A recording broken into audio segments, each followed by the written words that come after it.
Hello guys, good morning to all of you. आप सभी का यूट्यूब के पाल एकेडमी में स्वागत है। आज हम लोग कक्षा 12वीं के हिंदी गद्य साहित्य के इतिहास पर आधारित प्रश्न संख्या 135 से 165 तक के प्रश्नों का उत्तर जानेंगे। प्रश्न संख्या 135 है, निम्नलिखित में से कौन ललित निबंधकार माना जाता है? ऑप्शन नंबर 1 श्याम सुंदर दास, ऑप्शन नंबर 2 सरदार पूर्ण सिंह, ऑप्शन नंबर 3 कुबेरनाथ राय और ऑप्शन नंबर 4 रामचंद्र शुक्ल। तो इसका सही जवाब होगा ऑप्शन नंबर 3 कुबेरनाथ राय। प्रश्न संख्या 136 है, हिंदी गद्य के उत्कर्ष का सूर्योदय काल था। ऑप्शन नंबर 1 छायावादी युग, ऑप्शन नंबर 2 द्विवेदी युग, ऑप्शन नंबर 3 छायादुत्तर युग और ऑप्शन नंबर 4 भारतेंदु युग। तो इसका सही जवाब होगा ऑप्शन नंबर 2 द्विवेदी युग। प्रश्न संख्या 137 है, संस्कृत के 4 अध्याय के लेखक है। ऑप्शन नंबर 1 कन्हैयालाल मिश्र, ऑप्शन नंबर 2 भगवत शरण उपाध्याय, ऑप्शन नंबर 3 वासुदेव शरण अग्रवाल और ऑप्शन नंबर 4 रामधारी सिंह दिनकर। इसका सही जवाब होगा ऑप्शन नंबर 4 रामधारी सिंह दिनकर। प्रश्न संख्या 138 है, आधुनिक गद्य का जनक कहा जाता है। ऑप्शन नंबर 1 महावीर प्रसाद द्विवेदी को, ऑप्शन नंबर 2 भारतेंदु हरिश्चंद्र को, ऑप्शन नंबर 3 बद्रीनाथ चौधरी प्रेमघन को और ऑप्शन नंबर 4 राय कृष्ण दास को। तो इसका सही जवाब होगा ऑप्शन नंबर 2 भारतेंदु हरिश्चंद्र को। प्रश्न संख्या 139 है, रेखा चित्र पर आधारित रचना है। ऑप्शन नंबर 1 मुद्रा राक्षस, ऑप्शन नंबर 2 साहित्यालोचन, ऑप्शन नंबर 3 अतीत के चलचित्र और ऑप्शन नंबर 4 अंतरिक्ष की यात्रा। इसका सही जवाब होगा ऑप्शन नंबर 3 अतीत के चलचित्र, जिसको महादेवी वर्मा ने लिखा था।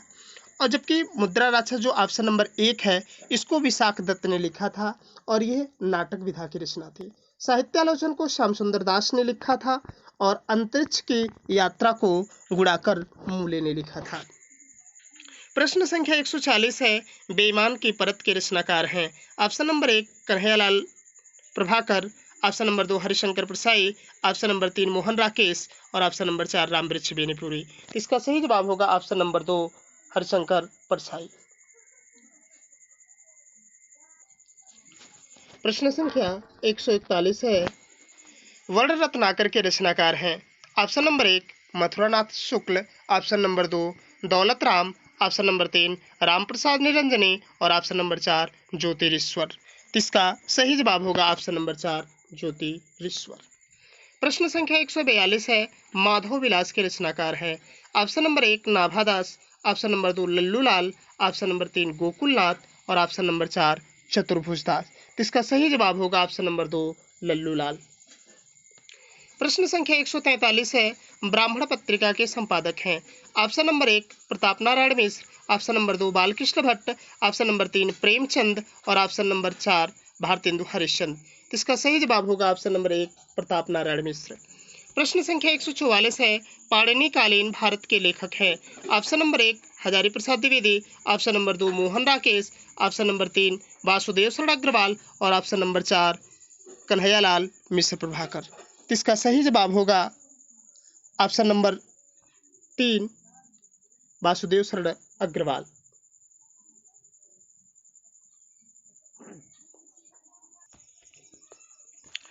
प्रश्न संख्या 145 है, शिकायत मुझे भी है किस विधा की रचना है। ऑप्शन नंबर 1 कहानी, ऑप्शन नंबर 2 नाटक, ऑप्शन नंबर 3 उपन्यास और ऑप्शन नंबर 4 निबंध। इसका सही जवाब होगा ऑप्शन नंबर 4 निबंध, जिसको हरिशंकर परसाई ने लिखा। प्रश्न संख्या 146 है, रानी केतकी की कहानी के लेखक हैं। ऑप्शन नंबर 1 सदा सुखलाल, ऑप्शन नंबर 2 राजा लक्ष्मण सिंह, ऑप्शन नंबर 3 श्रद्धाराम फिल्लौरी और ऑप्शन नंबर 4 इंसाल्लाह खां। तो इसका सही जवाब होगा ऑप्शन नंबर 4 इंसाल्लाह खां। प्रश्न संख्या 147 है, चंद्रावली नामक नाटक के लेखक हैं। Option number 1 Bharatendu Harishchandra, option number 2 Jaishankar Prasad, option number 3 Harikrishna Premi और ऑप्शन नंबर 4 श्रीनिवास दास। इसका सही जवाब होगा option number 1 Bharatendu Harishchandra.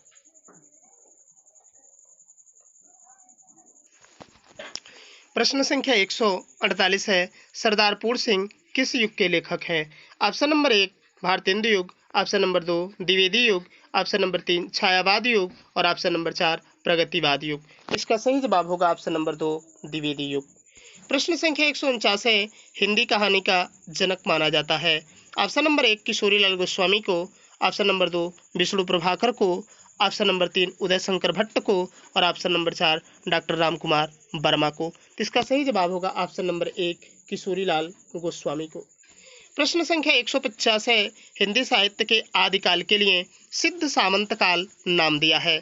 Option number 1 Rahu Sankrityayan ने, ऑप्शन नंबर 2 रामचंद्र शुक्ल ने, ऑप्शन नंबर 3 रामकुमार वर्मा ने, ऑप्शन नंबर 3 डॉक्टर नगेंद्र ने। तो इसका सही जवाब होगा ऑप्शन नंबर 1 राहु सांकृत्यायन ने।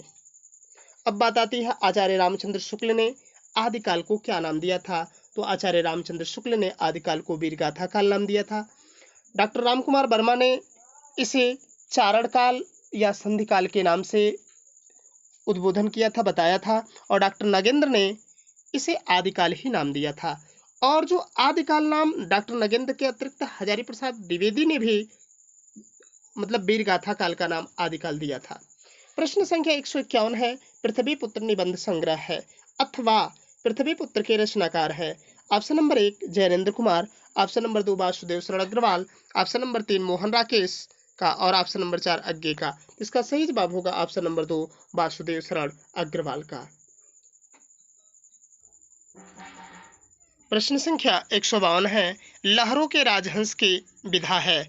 ऑप्शन नंबर 1 उपन्यास, ऑप्शन नंबर 2 कहानी, ऑप्शन नंबर 3 नाटक और ऑप्शन नंबर 4 यात्रा वृत्तांत। इसका सही जवाब होगा ऑप्शन नंबर 3 नाटक, जिसको मोहन राकेश ने लिखा। प्रश्न संख्या 153 है, किस कृति के रचनाकार हरिशंकर परसाई हैं। ऑप्शन नंबर 1 चंद छंद वर्णन की महिमा, option number 2 Kalpalata, option number 3 साहित्य साचर और ऑप्शन नंबर 4 रानी नागफनी की कहानी। इसका सही जवाब होगा ऑप्शन नंबर 4 रानी नागफनी की कहानी। जबकि बार बार इसको भी पूछता है, चंद छंद वर्णन की महिमा किसने लिखा, तो इसको कवि गंग ने लिखा। कल्पलता को हजारी प्रसाद द्विवेदी ने लिखा। साहित्य सहचर को भी हजारी प्रसाद द्विवेदी ने लिखा है। प्रश्न संख्या 154 है, हजारी प्रसाद द्विवेदी की रचना जो हिंदी साहित्य के इतिहास से संबंधित नहीं है। ऑप्शन नंबर 1 हिंदी साहित्य की भूमिका, ऑप्शन नंबर 2 हिंदी साहित्य का आदिकाल, ऑप्शन नंबर 3 हिंदी साहित्य और ऑप्शन नंबर 4 चारुचंद्र लेख। तो इसका सही जवाब होगा ऑप्शन नंबर 4 चारुचंद्र लेख। प्रश्न संख्या 155 है, साहित्य और समाज निबंध के लेखक हैं। ऑप्शन नंबर 1 कन्हैयालाल मिश्र, option number 2 doctor Hazari Prasad Dwivedi, option number 3 professor जी सुंदर रेड्डी और ऑप्शन नंबर 4 वासुदेव शरण अग्रवाल। इसका सही जवाब होगा ऑप्शन नंबर 3 प्रोफेसर जी सुंदर रेड्डी। प्रश्न संख्या 156 है, क्या भूलूं क्या याद करूं किस विधा की रचना है। ऑप्शन नंबर 1 आत्मकथा की, ऑप्शन नंबर 2 जीवनी की, ऑप्शन नंबर 3 संस्मरण की और ऑप्शन नंबर 4 रिपोर्टाज की। इसका सही जवाब होगा ऑप्शन नंबर 1 आत्मकथा, जो हरिवंश राय बच्चन की आत्मकथा है। प्रश्न संख्या 157 है कि वीरगाथा काल की प्रमुख विशेषता है। ऑप्शन नंबर 1 नारी का रूप सौंदर्य वर्णन, ऑप्शन नंबर 2 प्रकृति चित्रण, ऑप्शन नंबर 3 युद्धों का सजीव चित्रण और ऑप्शन नंबर 4 मुक्तक काव्य रचना। इसका सही जवाब होगा ऑप्शन नंबर 3 युद्धों का सजीव वर्णन या सजीव चित्रण। प्रश्न संख्या 158 है, लिखित में से कौन प्रेमाश्रय शाखा के कवि नहीं है। Option number 1 Jayasi, option number 2 Surdas, option number 3 Manjhan और ऑप्शन नंबर 4 कुतुबन। इसका सही जवाब होगा ऑप्शन नंबर 2 सूरदास। प्रश्न संख्या 159 है, लक्ष्मीपुरा के लेखक हैं। Option number 1 Kanhaiyalal Mishra Prabhakar, option number 2 राग्ञे Raghav और ऑप्शन नंबर 3 शिवदान सिंह चौहान और option number 4 Upendra Nath ask. इसका सही जवाब होगा ऑप्शन नंबर 3 शिवदान सिंह चौहान। प्रश्न संख्या 160 है, शांति निकेतन में हिंदी अध्यक्ष पद पर थे। ऑप्शन नंबर 1 आचार्य Ramchandra Shukla, option number 2 Hazari Prasad Dwivedi, option number 3 Bharatendu Harishchandra और ऑप्शन नंबर 4 बाबू गुलाब राय। इसका सही जवाब होगा ऑप्शन नंबर 2 हजारी प्रसाद द्विवेदी। प्रश्न संख्या 161 है, संस्मरण विधा की रचना है। ऑप्शन नंबर 1 दीप जले शंख बजे, ऑप्शन नंबर 2 बाजे पैलिया के घुघरू, ऑप्शन नंबर 3 अरे आवार रहेगा याद और ऑप्शन नंबर 4 तब की बात और थी। तो इसका सही जवाब होगा ऑप्शन नंबर 1 दीप जले शंख बजे। और देखिए, दीप जले जो शंख बजे वह कन्हैयालाल मिश्र प्रभाकर की रचना है। बाजी पेले की गुगरी वो भी कन्हैयालाल मिश्र प्रभाकर की रचना है। अरे या वार रहेगा याद, जिसको सच्चिदानंद हीरानंद वाताश्यन अज्ञे ने लिखा, और तब की बात और थी, जिसे हरिशंकर परसाई ने लिखा है। प्रश्न संख्या 162 है, कालिदास की लालित्य योजना के लेखक हैं। Option number 1 Harishankar Parsai, option number 2 Mohan Rakesh, option number 3 doctor Hazari Prasad Dwivedi और ऑप्शन नंबर 4 महावीर प्रसाद द्विवेदी। इसका सही जवाब होगा option number 3 doctor Hazari Prasad Dwivedi. प्रश्न संख्या 163 है, वारिस कहानी संग्रह है।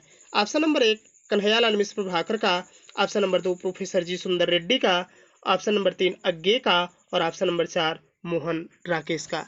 इसका सही जवाब होगा ऑप्शन नंबर 4 मोहन राकेश का। प्रश्न संख्या 164 है, हरिशंकर परसाई की रचना है। ऑप्शन नंबर 1 कल्पवृक्ष, ऑप्शन नंबर 2 धरती के फूल, ऑप्शन नंबर 3 तब की बात और थी और ऑप्शन नंबर 4 मेरे विचार। इसका सही जवाब होगा ऑप्शन नंबर 3 तब की बात और थी। जबकि कल्पवृक्ष जो रचना है वह वासुदेव शरण अग्रवाल की है। धरती के जो फूल है कन्हैयालाल मिश्र प्रभाकर की रचना है। तब की बात तो क्लियर हो गई हरिशंकर परसाई की, और मेरे विचार जो है वह हरीश जी की रचना है। प्रश्न संख्या 165 है, भारत की मौलिक एकता निबंध संग्रह के लेखक हैं। Option number 1 Ramdhari Singh Dinkar, option number 2 Kanhaiyalal Mishra Prabhakar, option number 3 Vasudev Sharan Agrawal और ऑप्शन नंबर 4 मोहन राकेश। इसका सही जवाब होगा ऑप्शन नंबर 3 वासुदेव शरण अग्रवाल।